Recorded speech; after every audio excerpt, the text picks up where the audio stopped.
Je n'ai pas d'avis tranché là-dessus. Par rapport à ce qui s'est passé lors des derniers mercatos, des derniers mois, est-ce que vous pensez qu'il a encore du crédit auprès de Franck McCourt?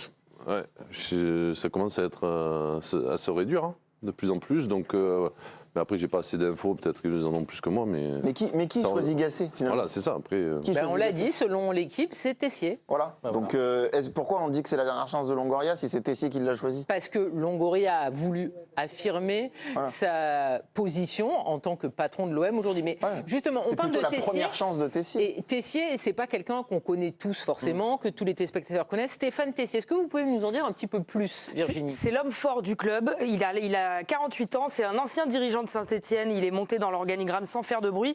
Il est resté au service des Verts de 2010 à 2015 comme directeur général des services. Il gérait aussi bien le volet sportif que la partie finance dans laquelle il excelle selon un de ses anciens collaborateurs.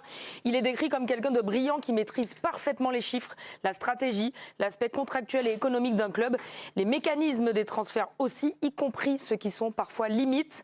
Il s'est mis Pablo Longoria dans la poche début 2022 avant de monter dans l'organigramme du club jusqu'à devenir l'égal du président de l'OM seulement 18 mois après son arrivée.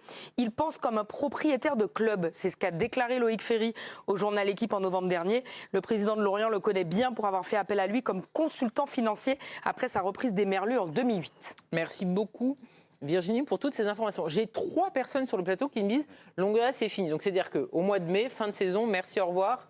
Il s'en va?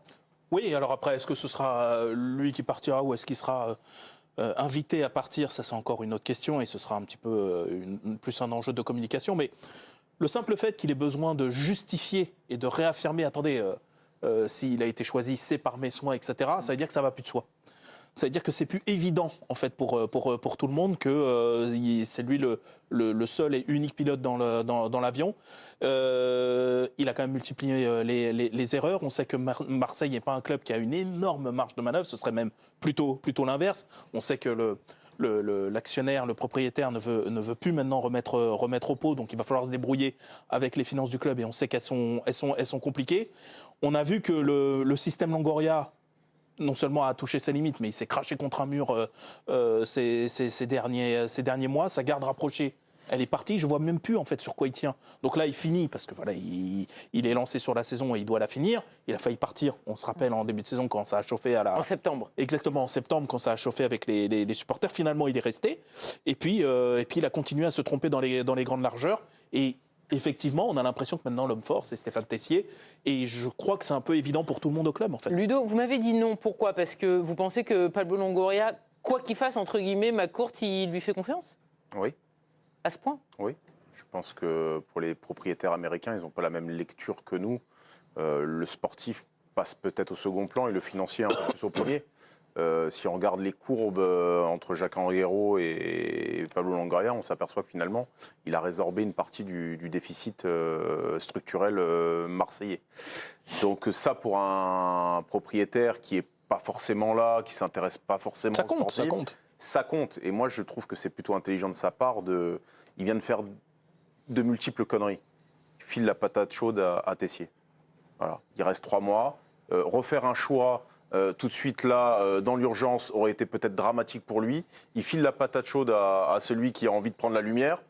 Et ça lui permet, lui, de sortir du jeu pendant 3 mois et de peut-être revenir en force sur le prochain été. Je trouve qu'en termes de stratégie, c'est plutôt bien joué. Là, quand on fait les calculs, c'est 89 millions de pertes par rapport à ce qu'a fait Longoria. On rappelle, il y a eu énormément d'entrées et d'arrivées. Longoria. Tu quittes pas un poste comme ça. Et je trouve que, en plus, ouais, tu quittes pas un poste. T'es accro. Oui, t'es accro jusqu'au moment où t'as plus de force.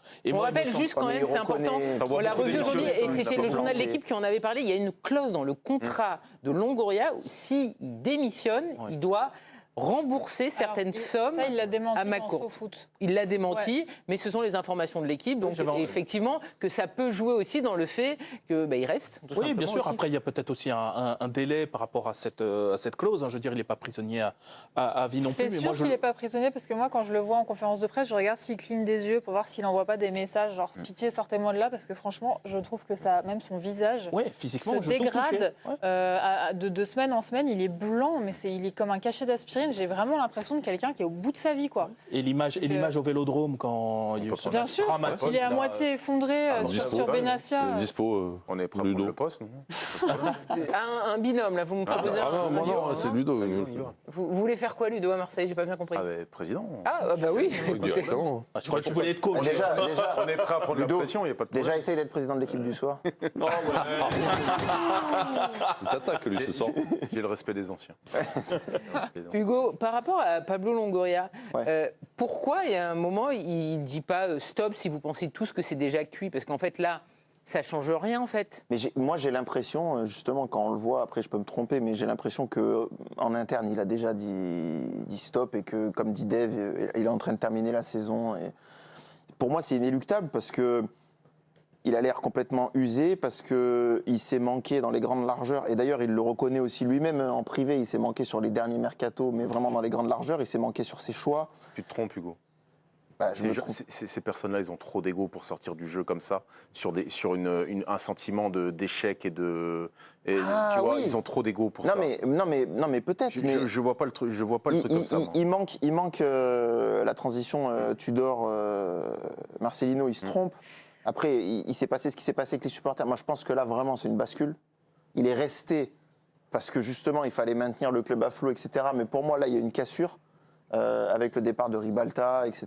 et tout ce qui s'est passé à ce moment-là. Qui est quand Et même de Marcelino. rapproché, quoi. Et Marcelino aussi, c'est son ami. C'était son ami proche. Son ami, ça l'est toujours, je pense. On sait Et- pas, ça. Et donc après, voilà, Abardonado, Gattuso, erreur encore de casting monumentale. Et puis aujourd'hui, Gasset, qu'il n'a même pas choisi. Donc, D'où la prise de lumière de Tessier. Si ça se passe pas si bien que ça avec Gasset, il dira. mais est-ce qu'on se rend compte de ce qui s'est passé? Parce voyez. que la personne qui a choisi Longoria, quand même, c'est Bennatia. C'est son conseiller sportif. Donc il s'est adjoint un conseiller sportif. Bennatia, Non, qu'est-ce que vous venez de dire? La personne qu'a choisi, pas qui a C'est choisi. Longoria qui a choisi. c'est Longoria qui a choisi Bennatia. Oui, d'accord. Longoria a choisi Bennatia. Non, parce que on avait pas notre Non, formule, non. on a cru que c'était l'inverse. C'est Non. pour ça. S'il y a une personne aujourd'hui que Longoria a choisi, c'est C'est Bennatia. le conseiller sportif Mehdi C'est Bennatia, ça que je veux effectivement. Très bien. Et Bennatia, il dit le soir de Brest, il dit avec Gennaro, on est sur un projet de 3-4 ans. Le C'était lendemain- plutôt 3-4 heures. voilà, C'était exactement 3-4 ça. heures. Non, avec Non, un, mais dans la nuit, c'était réglé, avec hein. un entraîneur de ce type-là. Il n'a pas dit avec. Mais il lui le dit avec spécifiquement. l'assentiment de Longoria, etc. Le lendemain, bon, on a vraiment la sensation que l'influence dans le club aujourd'hui, elle est plus concentrée sur Longoria, elle est beaucoup plus partagée et qu'il a complètement lâché la bride. Voilà. Pablo Longoria, on le rappelle, qui est arrivé en juillet 2020 au club et qui a monté les échelons. Il est président du directoire de l'OM depuis février 2021. On suivra évidemment ce qui va se passer jeudi. Il y a un rendez-vous très important face au Shakhtar. Dans quelques instants, on va parler de ZZ pour entraîner l'OM. Non, peut-être pour entraîner le Bayern. À tout de suite.